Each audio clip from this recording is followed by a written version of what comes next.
Hello, everyone, and welcome to the official podcast of Jonesboro Wrestling. Now, we have a special treat with us today. I have my friend Brad here. He's a big wrestling fan like me. We went to school together and stuff. So, hey, Brad, how you doing today? I'm good, man. How are you? I'm good. Thank you for joining us on the show. No problem. Also, I think at some point we might get my usual host, Cornbread, Mr. D. Chris Smith, who's going to join us. But I just wanted to do this podcast and kind of get your thoughts, Brad, on a few topics. And D, since you're here, you can kind of throw in too. First topic I really want to discuss is the SummerSlam buy rate. And kind of, it seems that the buy rate, from what I've read online, from last year's SummerSlam to this year, it has went down. And from what the rumors I've read, Vince McMahon is kind of blaming Daniel Bryan, John Cena, the main attraction, about that. So, kind of wanted to get your thoughts on that, Brad. And if you want to weigh in, D, I mean, feel free to weigh in. So, if you want to go first, Brad. I honestly don't put too much stock into that. Number one, at this point, it's a rumor. We don't really know. But let's just say that that's true, that the buy rate's down from last year. You got to think of all the different options to watch the pay-per-view. Fact is, not many people are buying them these days. So I really wouldn't put too much stock into it at this point. Okay, and I mean, about Daniel Bryan getting kind of moved down on the card, because, I mean, he's kind of out of the title contention right now, and it seems like they're going him and Punk versus the Wyatt family on TV. I mean, kind of what are your thoughts? Do you feel Daniel Bryan is being punished for that? I mean, kind of, you want to weigh in on that? I guess that is possible, but it depends on how you look at it. Another side of the coin could be them using, and by them I mean WWE, using Bryan and Punk with their status with the crowd, because regardless of what they do, the fans love them. So they can use Bryan and Punk to elevate the Wyatt family. Yeah, and I mean, I really like that. Is a good point. Do you want to weigh in on this, Cornbread? I'll hook you up. Well, first off, thanks for having me on the show. And I would say, I think another reason is because the way, the direction that WWE would rather go, they would rather be more of marketing than it is of the actual in-ring talent. And, I mean, granted, us wrestling fans and the real true wrestling fans, feel it's unfair to punish Daniel Bryan just because of his talent and because of the fact that Dustin Knight destined for Cena to pass the torch to Daniel Bryan, to have him be the next guy to go forward. But granted, why are you not wanting to trust Daniel Bryan than you would Randy Orton? Granted, Orton's been in the business a long time. There's no knock to Orton.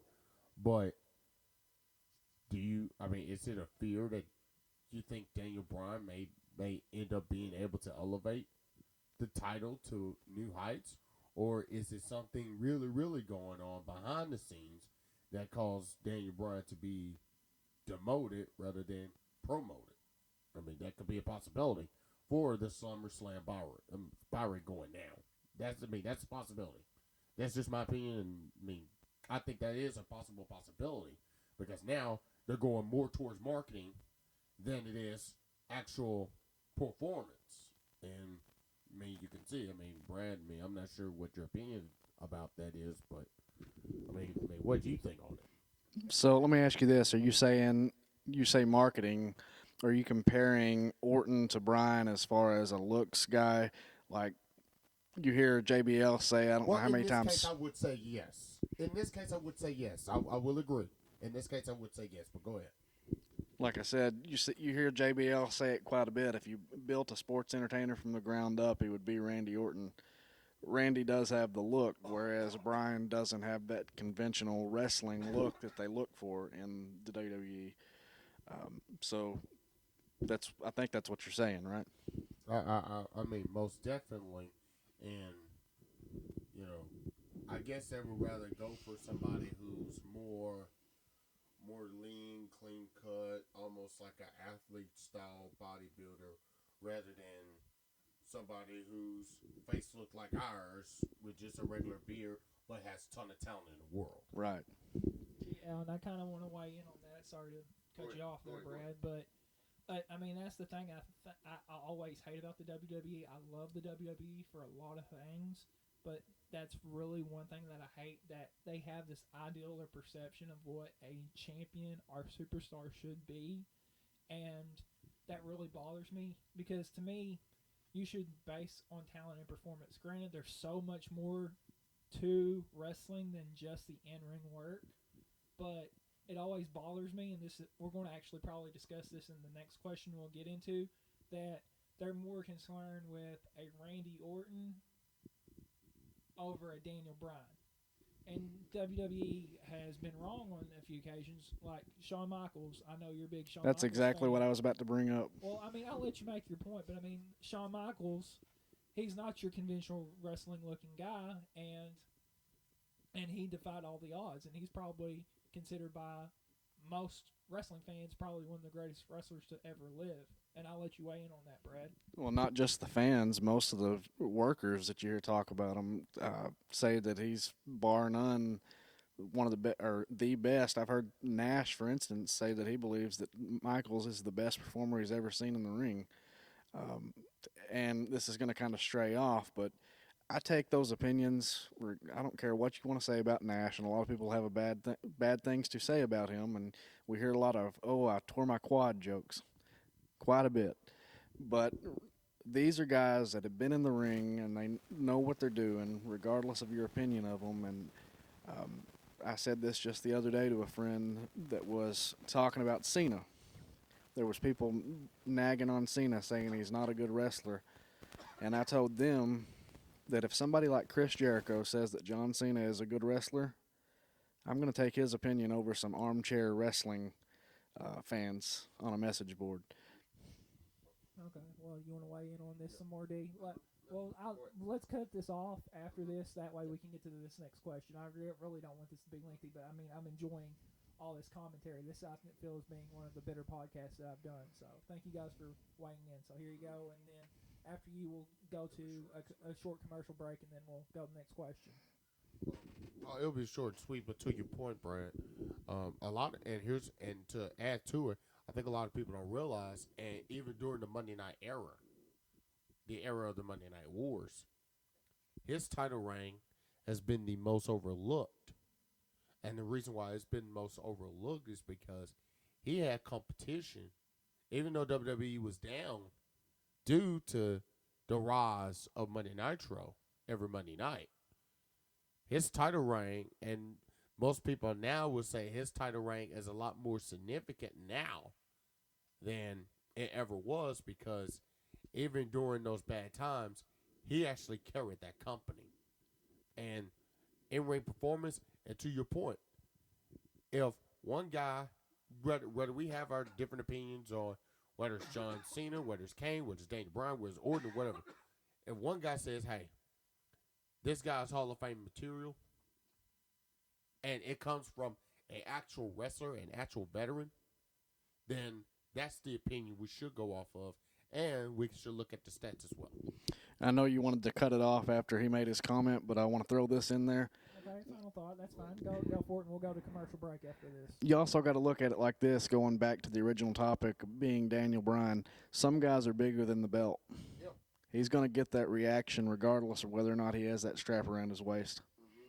Point blank, period. And I mean, that is a good point. I mean, and I always thought it would be better to be a superstar to where you were bigger than the belt, to where you could draw money regardless if you were champion or not. But we're going to cut to a short commercial break. We're going to come back, and then we will pick up the next topic. So.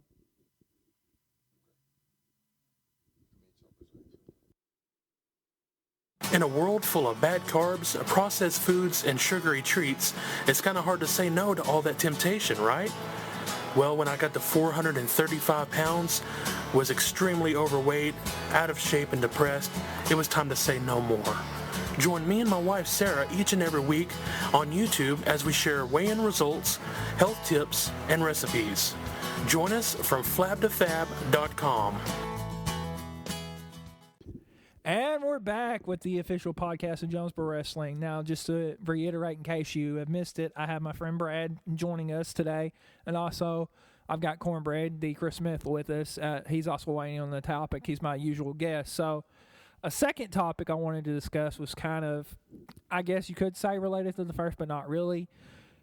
Now, going back to rumors, like you mentioned earlier, Brad, it's a rumor that WWE is not wanting to sign, and I mention this specifically for these two guys, Davey Richards and Eddie Edwards, Ring of Honor talent, indie talent.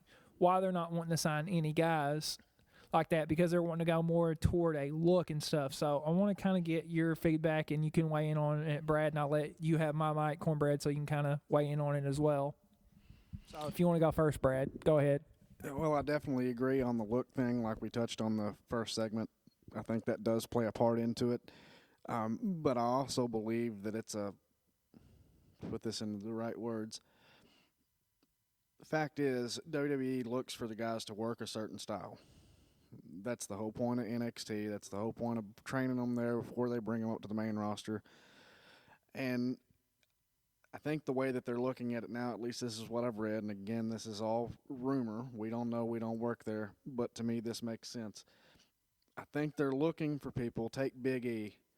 I do not believe that he had a wrestling background. I believe that he was hired in and then they trained him. Now, granted, the guy is really good. I'm a big fan. I'll go on record and say that. I think he's going to do big things. But he didn't have a wrestling background. WWE brought him in for the look, then they trained him, and it worked out good because, like I said, he's good. I think that their mindset is you have these indie guys that have worked for years and have their style. It's harder to break them of that style, especially your bigger names like your Edwards that have a following, Colt be like it is. It's going to be harder to break them of their habits and get them into the WWE mode, whereas they can bring guys in with the look that they can build up from the ground up. Triple H even said in a recent interview that they're looking at eventually 100% of their talent coming through the Performance Center. So I really think that's the direction that they're going in. And since you brought up Performance Center, where is the Performance Center located? Florida. Where in particular in Florida? How about TNA territory, Florida, Orlando? And to your point, I think they're going two directions on this. And granted, WWE has their own style. And it's hard for guys, even a Seth Rollins, even guys like a Seth Rollins, and even guys like a Dean Ambrose, who come from the independents. Of course, Rollins being from Ring of Honor and Ambrose being from Comeback Zone Wrestling. I think it's more difficult for them to try to adjust to the WWE style because, and I also think it's the way they've been trained too. Because for guys like Eddie Edwards and guys like Davey Richards, and I have talks with Nigel McGuinness myself as well, guys who have been trained, especially in the route they've been trained in order to, hey, be physical. This is what you put your name on. You put your name on the dotted line. This is what you signed up for. Hey, expect to get hurt. Expect to get punched. But at least you're protecting yourself. Because, I mean, bottom line is, the reason why WWE does not want to hire guys like a Edwards, guys like a Richards, and I'll throw another name in there, Roderick Strong. The reason why TNA would go to those type of guys is because TNA style is right along with them.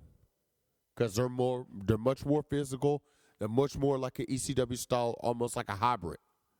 Whereas WWE style is more of a finesse and not so much a hard-hitting style. And I think that's why it's hard, to answer your question, Brad, I think that's why it's hard for WWE guys or for WWE to hire guys from the independents, especially, in the old.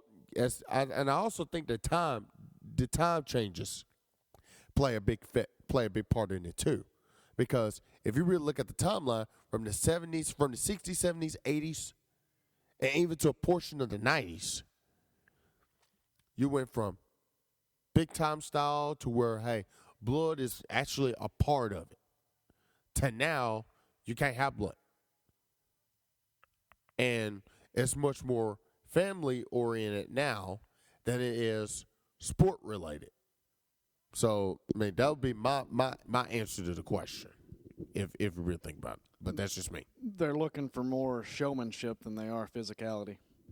Okay, and also to add to that, like I know you want to talk about this for a little bit, D, but also, not necessarily the signing the indie guys, but Paige and Emma, some big NXT divas, not getting brought up, whereas you have Eva Marie and JoJo that just walk in and they're not from that wrestling background, like you said with Big E, and they get brought to the main roster a lot sooner than the Paige and the Emmas who really made their name wrestling indies, and then they're in NXT and really haven't been brought to the main roster. That's something that aggravates me. So I'll let you weigh in on that, and Brad, feel free to, after he gets done, weigh in on that too.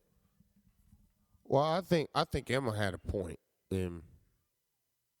And granted, some people make the points online and in no undisclosed terms, but she does have a point here, because granted, you got reality programming, you got reality television, and granted, WWE's Total Divas, their reigns have been very, very good.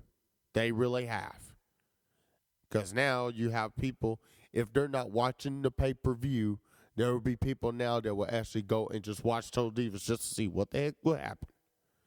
But Emma really does have a point as far as Emma and Paige and a lot of, because let's be real, Summer Rae is brought up to the main roster, and Emma's not. But Emma has the wrestling background. Emma has the technique. So does Paige. So here's a question. As awesome as those two ladies are, why are they not brought to the main roster? One of those things we don't really know the answer to. Let me throw it to you this way. Think about it this way. It's one of those things. You don't know the situation. Good point. Take Hero, as we call him. Mm-hmm. Oh Yeah, no, 'cause it's it's Ono. Okay.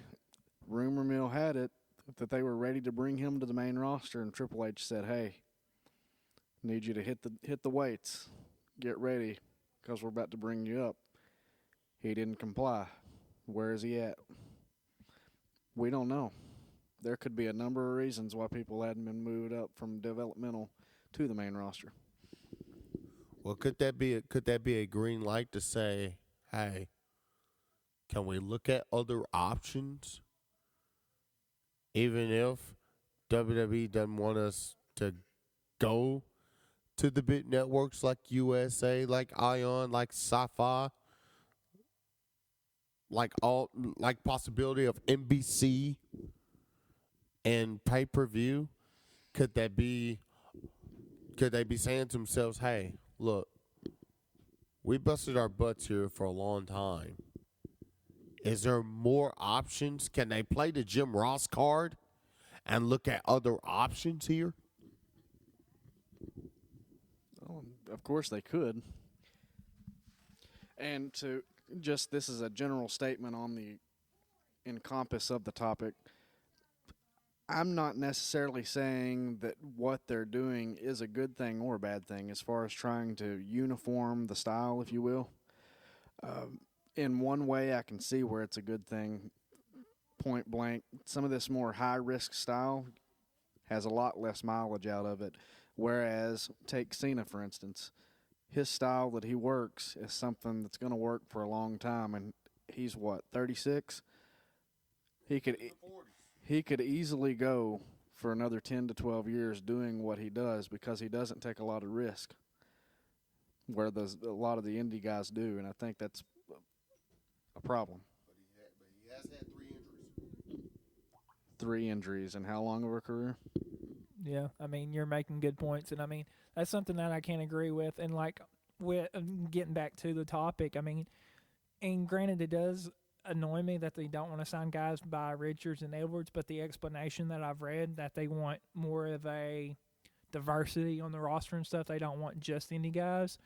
In a way, I mean, that makes sense.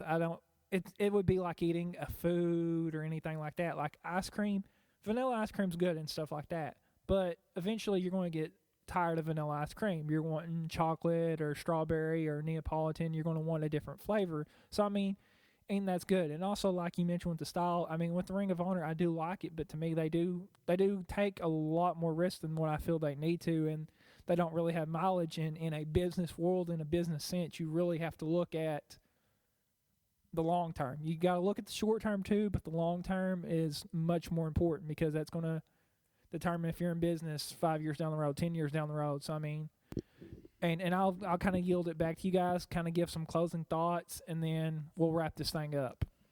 Fans want something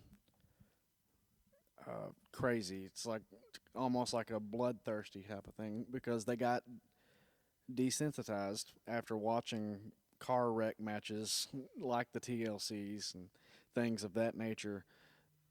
And I have no problem with those matches. They're fun to watch, but you don't have to have that stuff to tell a good story. I would ask anybody that may listen to this, if you hadn't seen it, to go watch Macho Man versus Hulk Hogan at WrestleMania 5. Basic match, told a dang good story. You don't need crazy spots to get your point across. And I will say in regards to the audience, depending on which audience you're in front of. Because you can have a WWE audience that, you know, is more towards almost like a video game style audience. Or you can have a Ring of Honor audience that's more of, hey, you put your name on the dotted line. You was taught how to get into the business. You was brought up by good trainers. Get out there, show your performance. And and to Robert's point, as far as business is concerned, I would say depending on which business it is, because with Ring of Honor with Sinclair, granted, Sinclair took a big gamble on Ring of Honor. But because of the rise of broadcast television, especially now that, Tribune is now the biggest owner of conglomerate as far as television goes, Ring of Honor kind of fits that demographic. Now, as far as styles go, if you're WWE wants to stick to their advertisers, and you want to make sure that you please your advertisers. Otherwise, they're not going to be invested in you too long, especially 5-10 years from now. So I would say audience differs. Every audience differs. Every wrestling audience differs. Doesn't matter if it's Ring of Honor, doesn't matter if it's WWE. Audiences are going to differ because audiences know what you're able to bring to the table, especially if they followed your career all these years. And especially if they followed your company all these years. They're going to know what to expect. Well, those have been good points. So I really want to wrap this up. This has gone longer than what I wanted, but I have enjoyed it. Once again, thank you, Brad, for joining us. I'm going to plug some stuff. I'm going to actually let you plug something here in a minute. Thank you once again for joining us, Brad. I know I'm being repetitive here, but give him a follow on Twitter at BradH84. You can check him out. Pretty cool guy. I enjoy having him around. Cornbread, I know you do a Strictly LCW show, so you want to kind of plug that here? Yes, Strictly OCTV, which is a new, something very, very new. It's strictlyoctv.webs.com. Every Sunday night, Out of Control Wrestling, which is a local-based company out of Hoxie, we do a Sunday night 1 hour television show. I say 1 hour webisode every single Sunday night, beginning at 11 o'clock Eastern time, and I'll post it on my Facebook at The Real Cornbread. The real name's being Chris Heineken, but everything will be posted there. But it's strictly octv.webs.com every single Sunday night at 11 o'clock Eastern Time. Also, you can check out our friend Kevin's site from flabtofab.com. I'm sure you're going to hear the commercials sometime in here. Also, if you want to follow me at Robert Red Jr., that's what my Twitter is right now.